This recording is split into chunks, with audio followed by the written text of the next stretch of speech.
Bilingual inputs and outputs. How can I structure learning activities that require 2 or more languages, even if I'm not in a bilingual school? We are thinking about how to use home languages in writing groups, reading groups, and content area lessons. Remember, you can start small and build from there. By revisiting the idea of the multilingual repertoires of students.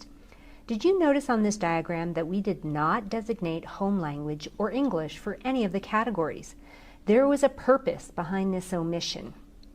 We might be tempted to say, oh, language of the family, that's Spanish. Usually it is more complicated than that. Maybe mom or dad knows Spanish and another language of the home country, such as Nahuatl or Maya, and they use both languages at home. Maybe the students are growing up as simultaneous bilinguals, meaning that they are acquiring English and Spanish as first languages. Maybe some of the family members no longer speak Spanish and are English only. The message is that most students have a mix of different languages in their lives and in their brains. Imagine you could see the inside of the brains of students when you teach.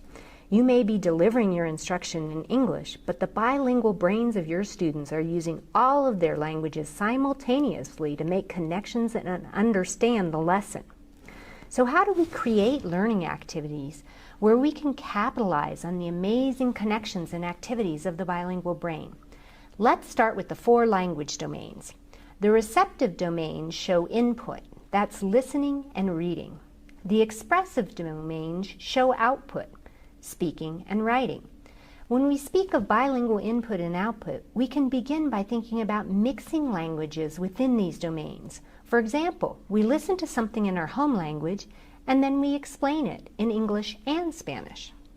We could read a text in English, summarize our understanding in Spanish, and then report out in English. Imagine, too, how we can double the opportunity for students to receive information by using bilingual input. A student watches a movie in her home language and then reads the book in English, or vice versa. This is a powerful practice for both comprehending content and learning language. Imagine, too, how we can double the opportunity for students to process information by using bilingual output as well. Students could observe and comment on their classmates' final products in the home language and then write a summary of their learning in English, or a think, pair, share. The think, pair part in home language and then the share part in English. However, this idea of receptive and productive is not limited to just the language domains. There are many other wonderful ways to receive and express information. In this example, the students receive visual information about the solar system. Then, students show their understanding with a performance or an enactment of the solar system. We want to supplement the 4 domains, reading, writing, listening, and speaking, with other ways to learn and show understanding. When we use visuals or performance demonstrations, we're always still interested in building language. We want to include some level of language production. For a beginner, maybe bilingual labels on a display. For a more advanced learner, perhaps a bilingual explanation, either verbally or in writing. Now might be a good time to revisit some tensions surrounding use of home languages. Sometimes students are resistant to producing text or doing work in 2 languages. After all, it is more work. To work around this resistance, it's helpful to think of a real bilingual audience for your task. If students are producing products for parents, community members, younger siblings, there is an honest need to require bilingual products. Sometimes it is challenging to figure out the correct grouping for bilingual language activities. When you have a small group with the same language, many of these activities seem easier to implement.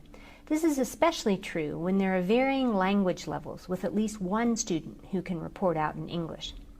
It's a different scenario when we have only 1 student who speaks a particular language, especially if that student is a beginning English learner. Start with thinking about how to provide input in the home language, readings, books on tapes, movies, and then can you match the home language input with the same input in English?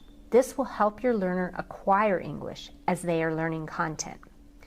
For output, until your learner develops English proficiency, it often works to use diagrams, illustrations, and English labels to show understanding.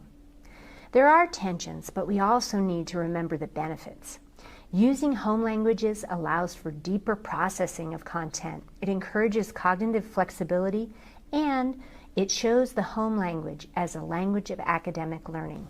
Using home languages helps our bilingual learners learn, and that is what we are after. Thank you.